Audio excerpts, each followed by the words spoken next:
I'm Cthulhu, And I'm a narwhal. and this is Alter Ego TV.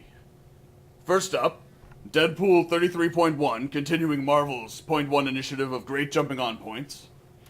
Deadpool must fight Norse powers, and building regulations, and soup. I like Deadpool because of his madness. And it's a great jumping on point for new readers. My pick this week is Brightest Day number 21. The story focuses on Martian Manhunter. I like him because he's almost extinct like me. We're the last of our kind. Brightest Day is nearing an end. Oh, and oh! Panda! Oh, son of a... Good lord. Cheese it!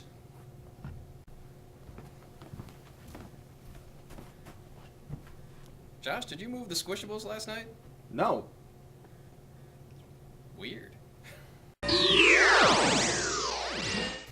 I'm Mark, And I'm Josh. and this is the real Alter Ego Comics TV. We missed another week last week, so we've got a lot of stuff to talk about. We'll be talking about stuff that came out last week and this week. Kick things off with Iron Man 2.0, number 1, written by Nick Spencer, who is writing Morning Glories, and everyone should know by now that we love Nick Spencer. Iron Man 2.0 focuses on Rhodey and the War Machine armor, has connections to the previous storyline in the regular Invincible Iron Man series. So if you're reading Invincible Iron Man, this is a logical go-to point for you. If you haven't been, it's also a good jumping on point. If you like the character of War Machine, he's had trouble maintaining his own series over the years, but this could be, this is a promising good start to a new series for him. Absolutely.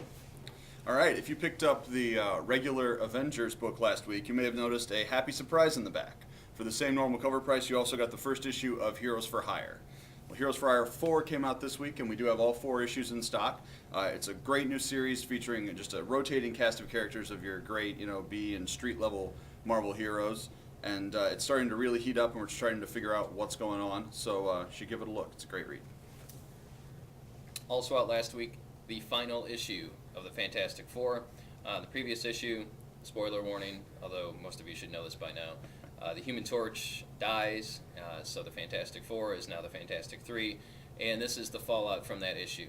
It's done in a very unique way. Great read, kind of.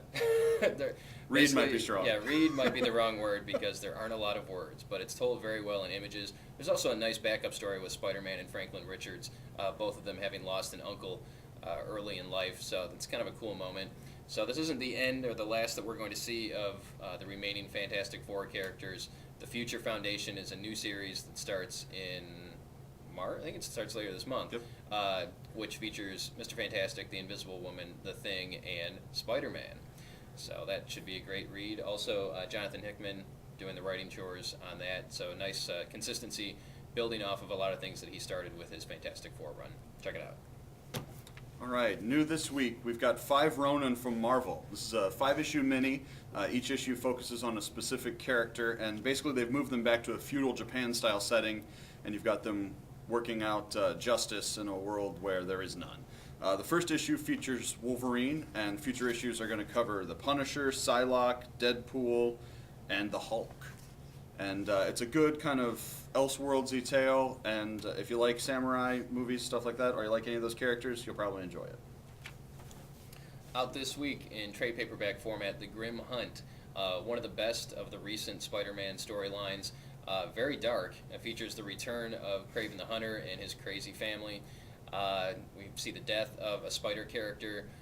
Spider-Man really has to suck it up and reach deep down to fight off these guys. It was an excellent read as it came out monthly, but if you missed it or if you just didn't care at the time, highly recommend checking this out and getting into Spider-Man. As I've said numerous times, Amazing Spider-Man is one of the best Marvel books on the stands right now. So you can kind of get on board with this trade quick and easy. Next up is the first issue of Annihilators is new this week. This is the latest in a long line of Marvel Space books by Dan Abnett and Andy Landing, going back to the original Annihilation 4 years ago, 5 years ago, a while ago. This is a great jumping on point because it's essentially an all-new team that just got together at the end of the previous story arc. You don't need to know a whole lot about what's going on, but you've got Silver Surfer, Ronan the Accuser, Beta Ray Bill, Quasar, and the Imperiate of the Shi'ar Empire. That guy, That Gladiator. guy, Gladiator, right? Not the Daredevil villain, Gladiator. But it's a wonderful picking up point, and you actually finally get to see some heavy hitters. And there's also a backup story featuring Groot and Rocket Raccoon, and there's a 50-50 cover by Mike Mignola, which is exceptionally awesome. And you should check this out because I am Groot. He is Groot. Finally, for True Blood fans, the first story arc is collected in a nice hardcover from IDW. They do really nice hardcovers, and they're definitely worth checking out. This has a lot of crossover appeal. You know, if any of you out there are True Blood fans, but not comic book fans, hopefully this will get you into the store to check it out. It's plotted by the True Blood creator Alan Ball, so there's definitely connections to the show. That's always nice when you're dealing with a property transitioning to comic books. But really nice hardcover. True Blood Volume 1 out now, and True Blood Volume 2 just started in monthly format. So get on board with that if you're a True Blood fan. A couple of things we've got in. Some cool Squishables, which you may have seen in the earlier segment. Those are just really cool. I can't even describe them. You have to see them firsthand and feel how soft and squishy they are. They're not really like Pillow Pals. They are better than Pillow Pals and very cool for everyone. Also, we got a huge shipment of Toon tumblers. Now, we've had these off and on in the store over the last 5 or 6 years. They've changed the way that they're made a little bit. They went away from the frosted glass and more to a clear look, which allows the images to pop a lot more. And we actually did get some Marvel characters in. So we've got Iron Fist and Iron Man, the Avengers, and we've got a lot of DC characters, including Firestorm, one of my favorites. So come on in and check these out. They're only $9.99. Build your Barware set at Alter Ego Comics. That's it for this week. We will hopefully see you next week. Thanks for watching.